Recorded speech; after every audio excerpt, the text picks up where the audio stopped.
for joining me today. I've had a lot of questions about how I made this background on my blog on this card.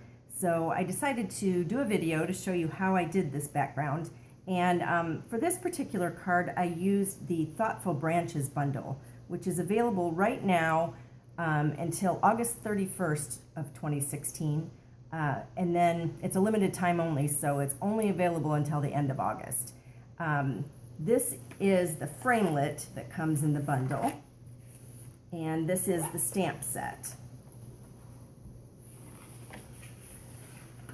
I'll be using the leaf from this set today, but this is a really versatile set. The stamp set has 23 different items in it, and the whole bundle retails for $52. If you want to just buy the stamp set, it is $27, and the thinlits by themselves are $31. You save 10% if you buy them together. So let's get on to our card. I did, for this particular card, make a template for a stencil, and I used our watercolor paper. It's a little thicker, and so it doesn't bleed. The paper doesn't bleed as easily. It absorbs a little more moisture, and you'll see why that's important in just a minute. So what I did was I cut a template so that I had 3/4 of an inch on either side, and then it's 1.5 inches in between. I'm going to use this template for a mask over my cardstock, and I cut the template at 5.5 by 4.25, although my cardstock is 5.25 by 4. I had it overlap just a little bit so that I didn't catch edges with the spritzer. And so to position that, I just put it so that it's even on all sides on the back, and then flip it over. I'm going to do the background by spritzing, and I'm using our spritzers. These come in a package of 2, and they're only $3, so it's a good price. And to fill this, I used 91% rubbing alcohol, and then 5 to 6 drops of my reinkers. And I'm using the crushed curry and the Cajun craze. So I've pre-made those. You just mix them a little bit, and then I'm going to spritz first with the crushed curry. You don't need a ton. The reason I like the 91% alcohol is that it dries pretty quickly. So that's pretty much dry now. And then to lay over that, I'm using a piece that I cut out using the Swirly Scribbles thinlits. This is probably my favorite framelit that we have right now. It comes in that Swirly Scribbles set, and I just cut out this particular piece again with watercolor paper, and I'm going to lay that over the top and then take my Cajun craze alcohol mixture and just spritz. Then once you take that away, you get that fun background, and that'll just take a few seconds to dry. I have pre-done a different one so we don't have to wait. So here is my pre-done piece, and I am going to remove this one so that we have a clean background.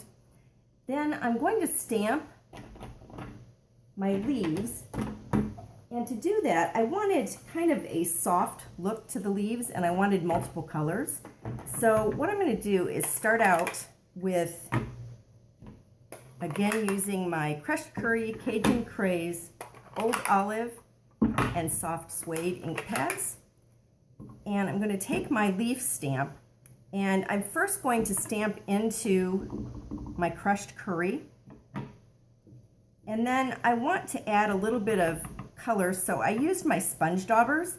These come in a little bag of 5, and this one I label mine so that I don't have to wash it each time. That way I just pick out the color I need and I can use it over and over again. So I'm just going to dip that into my stamp pad and just sponge a little bit over the crushed curry. And then when I stamp it, you get a multicolor image. And then I'm going to do the same thing again. This time I'm going to use both the Cajun craze and the old olive. And again, I get a multicolored image. I'm also going to do one using the old olive as my base, and then some soft suede. So you get kind of a green-brown blend there. And I'm also going to stamp just a single soft suede. And I would do 3 of each of these colors and then just 1 of the brown. And I have actually pre-cut those using the framelits and our Big Shot, which is our die cutting machine. You just put the framelit over this and run it through the die cutting machine, and that will cut it for you. So you don't have to do any of the hand cutting, which is nice, saves a lot of time.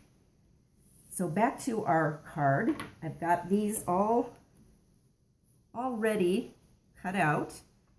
And then to do the stipple background that's on the card, I'm going to use the Gorgeous Grunge set. This is what it looks like. Love this set. It makes wonderful backgrounds. I use it for a lot of my cards. So I'm going to grab that speckled stamp. Just stamp over the top there. Just one will do it. And then I'm also going to use the soft suede for my saying. And this saying also comes in that Thoughtful Branches stamp set. Now I'm ready to put my card together. I took a little bit of the gold cord. It's a very thin cord, and I just wrapped it around my fingers. You can tear it, you don't even need scissors. And then I put it on with a glue dot. I then arranged my leaves in different places, and I popped this one up with a Stampin' Dimensional. And then as just the final accent, I thought it needed a little more gold, so I used our metallic shapes, the gold dots, and just added 4 of them to the card. And then the base is made using soft suede. So that's how I made that background. If you would like to see more cards made using this technique, you can go to my blog at kimpeck.com. I do have 5 or 6 different samples made using the spritzing technique. Thanks for watching.